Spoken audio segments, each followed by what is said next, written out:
ಈ ವಿಡಿಯೋದಲ್ಲಿ healthy protein rich ಇರುವಂತ ಸಾಂಬಾರ್ ಮನೆಯಲ್ಲಿ ಮಾಡೋದು ಹೇಗೆ ಅಂತ ನೋಡೋಣ.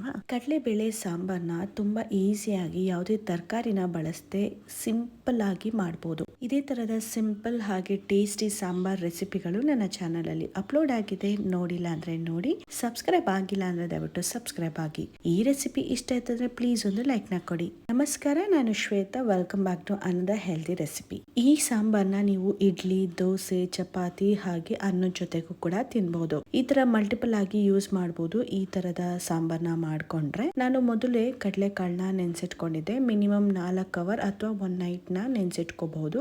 ಒಂದು ಕುಕ್ಕರ್ಗೆ 1 ಬಟ್ಲಾಗುವಷ್ಟು ನೆನ್ಸಿರೋ ಅಂತ ಕಡಲೆಬೇಳೆನ ಹಾಕೋತಾ ಇದೀನಿ. ಖಾರಕ್ಕೆ ತಕ್ಕಂತೆ ಹಸಿಮೆಣಸಿನಕಾಯಿ, 1 ಬೆಳ್ಳುಳ್ಳಿನ ಸಿಪ್ಪೆ ತೆಗೆದು ಹಾಕೊಂಡಿದೀನಿ. 2 ಕಡ್ಡಿ ಆಗೋಷ್ಟು ಕರಿಬೇವಿನ ಸೊಪ್ಪು, ರುಚಿಗೆ ತಕ್ಕಷ್ಟು ಉಪ್ಪು, 2 ಟೊಮ್ಯಾಟೊ ಹಾಗೆ ನೀರ್ನ ಹಾಕೊಂಡಿದೀನಿ. ಅರಿಶಿನ ಬೇಕಿದ್ರೆ ಹಾಕೋಬಹುದು. ನಾನು ಒಗ್ಗರಣೆಯಲ್ಲಿ ಹಾಕೋತೀನಿ.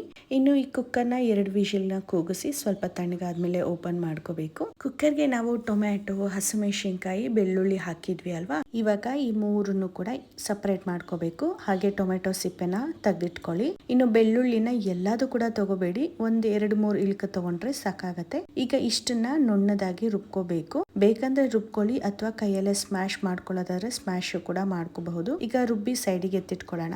ಒಂದು ಪಾತ್ರೆಗೆ 2 ಸ್ಪೂನ್ ಆಗೋಷ್ಟು ಎಣ್ಣೆ ಹಾಕೊಂಡು ಕಾದಿದ ನಂತರ ಇದಕ್ಕೆ ಸಾಸಿವೆ, ಈರುಳ್ಳಿ, ಕರಿಬೇವಿನ ಸೊಪ್ಪನ್ನ ಹಾಕೊಂಡು ಚೆನ್ನಾಗಿ ಫ್ರೈ ಮಾಡ್ಕೋಬೇಕು. ಫ್ರೈ ಆದ್ಮೇಲೆ ಇದಕ್ಕೆ ರುಚಿಗೆ ತಕ್ಕಷ್ಟು ಉಪ್ಪು, ಚಿಟಿಕೆಯಷ್ಟು ಅರಿಶಿಣ ಹಾಗೆ ಸ್ವಲ್ಪ ಖಾರದ ಪುಡಿನ ಹಾಕೋತಾ ಇದೀನಿ.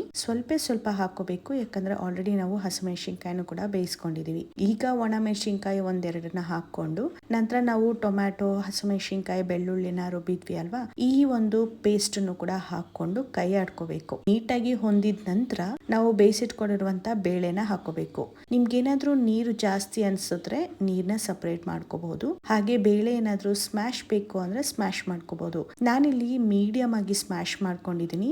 ಅಂದ್ರೆ ಒಂದು ಅರ್ಧ ಸ್ಮ್ಯಾಶ್ ಮಾಡ್ಕೊಂಡಿದೀನಿ, ಹಾಗೆ ಇನ್ನೊಂದು ಅರ್ಧ ಹಾಗೆ ಇಟ್ಕೊಂಡಿದೀನಿ. ಅಲ್ಲಲ್ಲೇ ಸಿಗೋದ್ರಿಂದ ತುಂಬಾ ರುಚಿಯಾಗಿರುತ್ತೆ. ಇನ್ನು ಕೈಯಾಡಿ ಚೆನ್ನಾಗಿ ಮಿಕ್ಸ್ ಮಾಡಿದ ನಂತರ ಕೊತ್ತಂಬರಿ ಸೊಪ್ಪನ್ನ ಹಾಕಿ ಕುದಿಸಿದ್ರೆ ಕಡಲೆಬೇಳೆ ಸಾಂಬಾರ್ ರೆಡಿ ಆಗುತ್ತೆ. ರಿಚ್ ಪ್ರೋಟೀನ್ ಇರುವಂತ ಈ ಕಡಲೆಬೇಳೆನ ಬಳಸ್ಕೊಂಡು ಸಾಂಬಾರ್ ಮಾಡೋದ್ರಿಂದ ನಿಮ್ಗೆ ಪ್ರೋಟೀನ್ ಕೂಡ ಸಿಗುತ್ತೆ. ಇನ್ನು ಈಸಿಯಾಗಿ ಬೇಗನೆ ಯಾವುದೇ ತರದ ಅಡಿಷನಲ್ ಮಸಾಲ ಇಲ್ಲದೆ ಈ ಸಾಂಬಾರ್ನ ಮಾಡಬಹುದು. ಎಸ್ಪೆಷಲಿ ಆಗಿ ಬ್ಯಾಚುಲರ್ಸ್ ಅಂತೂ ಈ ರೀತಿಯಾದಂತ ಸಾಂಬಾರ್ನ ಟ್ರೈ ಮಾಡಬಹುದು. ನನ್ನ ಚಾನೆಲ್ಗೆ ಇನ್ನು ಸಬ್ಸ್ಕ್ರೈಬ್ ಆಗಿಲ್ಲ ಅಂದ್ರೆ ಸಬ್ಸ್ಕ್ರೈಬ್ ಮಾಡ್ಕೊಳ್ಳಿ. ತುಂಬಾ ವೆರೈಟಿ ಆಫ್ ಹೆಲ್ದಿ ರೆಸಿಪಿಗಳನ್ನ ನಾನು ಅಪ್ಲೋಡ್ ಮಾಡಿದ್ದೀನಿ. ಟ್ರೈ ಮಾಡಿ. ಹಾಗೆ ನಿಮ್ಮ ಅನಿಸಿಕೆನ ಕಮೆಂಟ್ ಬಾಕ್ಸ್ ಅಲ್ಲಿ ತಿಳಿಸಿ. ನೆಕ್ಸ್ಟ್ ವಿಡಿಯೋದಲ್ಲಿ ಡಿಫ್ರೆಂಟ್ ರೆಸಿಪಿ ಜೊತೆಗೆ ಸಿಗ್ತೀನಿ. ಬಾಯ್.